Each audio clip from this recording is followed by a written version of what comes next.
morning, Central Kentucky. This is Sandra Leslie White coming to you live from WJMM Studios here, just outside of Lexington, Kentucky.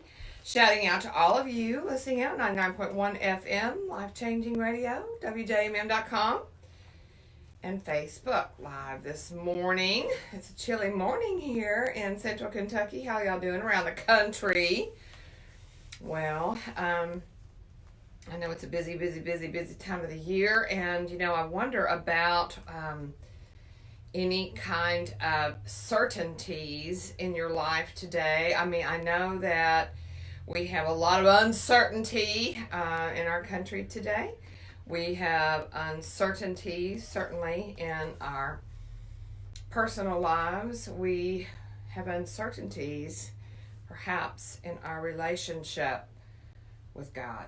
So we're going to talk about uncertainty today, and as a matter of fact, we're going to talk about certainty, the opposite of that, as we go into Hosea 6, 1-3, and finish up this passage before we move on into the chapter. So let's look at this whole idea of certainty.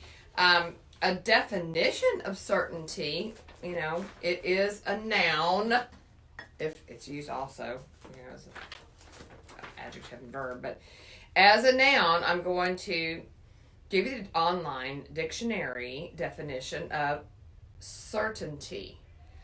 Well, first, a firm conviction that something is the case. And they use a sentence. She knew with absolute certainty that they were dead. Okay, a firm conviction that something is the case. Secondly, the equality of being reliably true. All right, and here's the sentence with that. There is a bewildering lack of certainty and clarity in the law. That's kind of appropriate for our nation today. So there's the second one, the quality of being reliably true.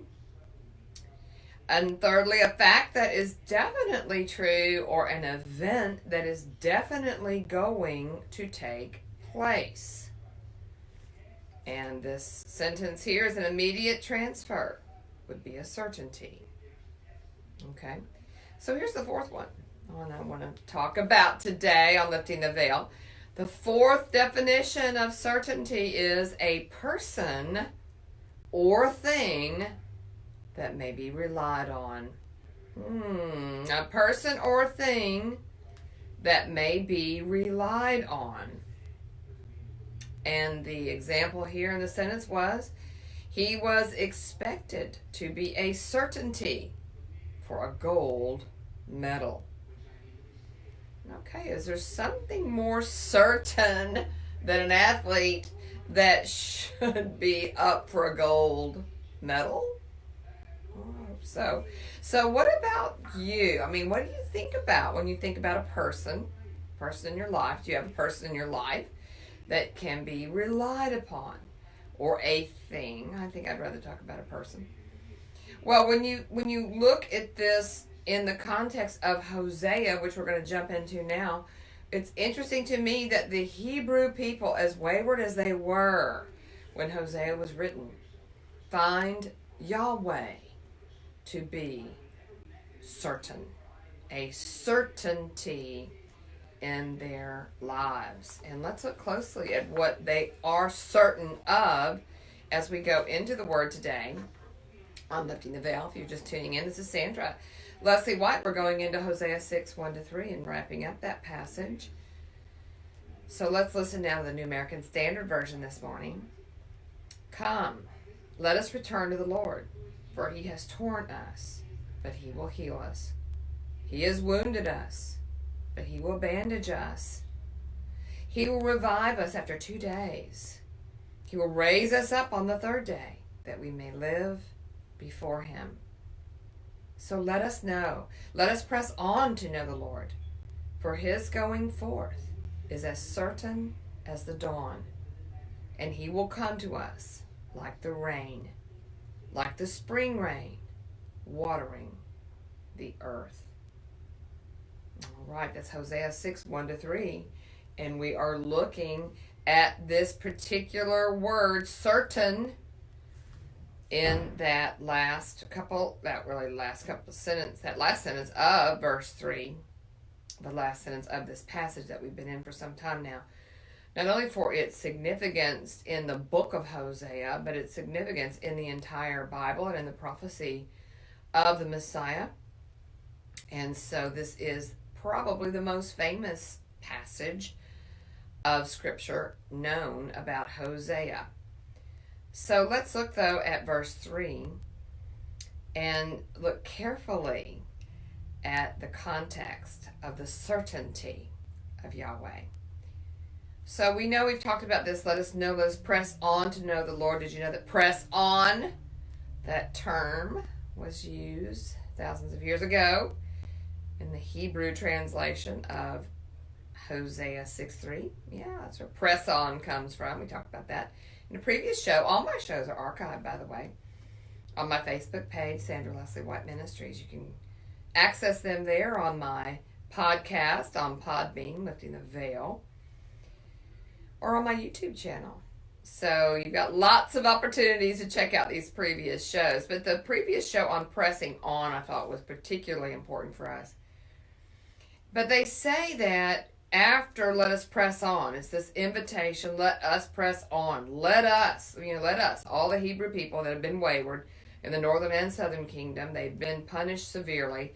They're losing their influence in the nation of Israel and in Judah as the southern kingdom. They are about to be overcome by the Assyrian army to the north because they've been involved with Canaanite gods and weakened not only their defense, but weakened their spiritual life, their emotional life, their physical life. So they are now going without provision, protection, and the prophecies of Yahweh, the priesthood, the pastoral care of Yahweh in their lives, and they're realizing it, and they're like, let us know him. His going forth. Okay, interesting. His going forth is as certain as the dawn. So there we go. We're landing on the certainty of God. And why is it so certain? They know him as the God of the universe.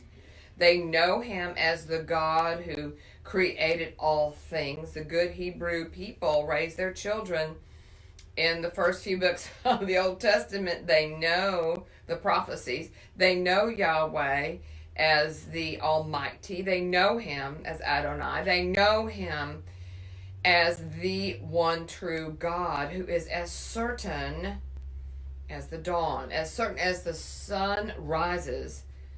He is Yahweh.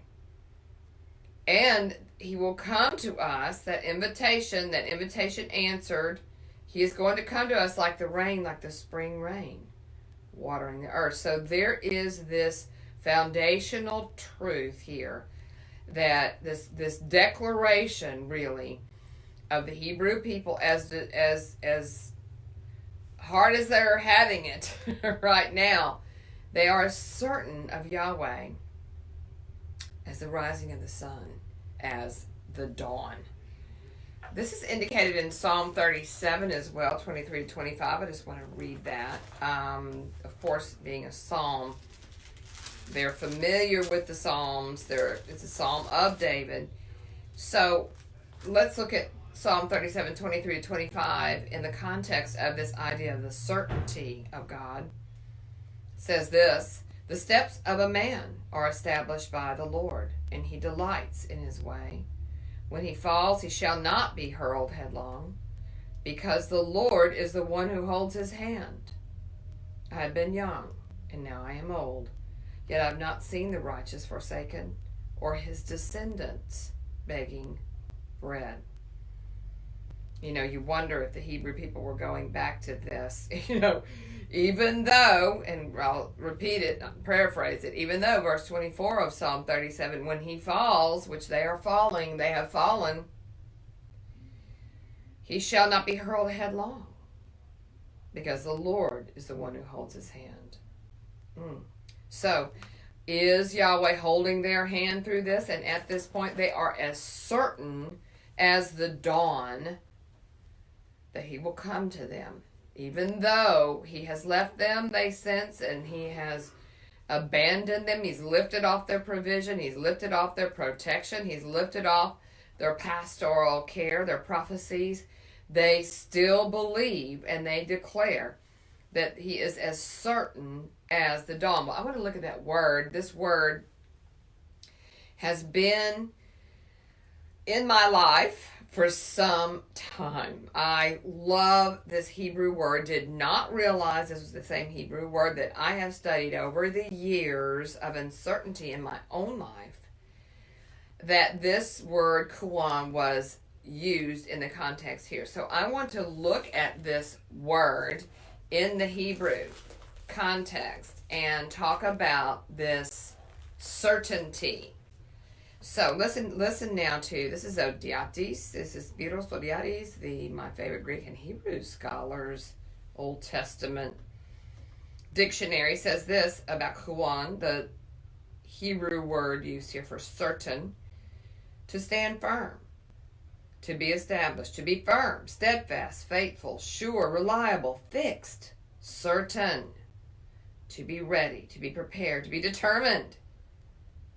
It goes on and on. It is used, this root along with all its derivatives occurs more than 288 times. In the Old Testament, 217 of which are in the verb form. The main idea is to bring something into incontrovertible existence. And he talks about this process passing through 5 phases, but I want to land on one. It is, without God, no human line can be perpetuated forever. Okay, so the people of the land of Judah and of the kingdom of Israel, that northern kingdom, who are now underwater, essentially they're under drought. They're without any provision, protection, or pastoral care, it seems.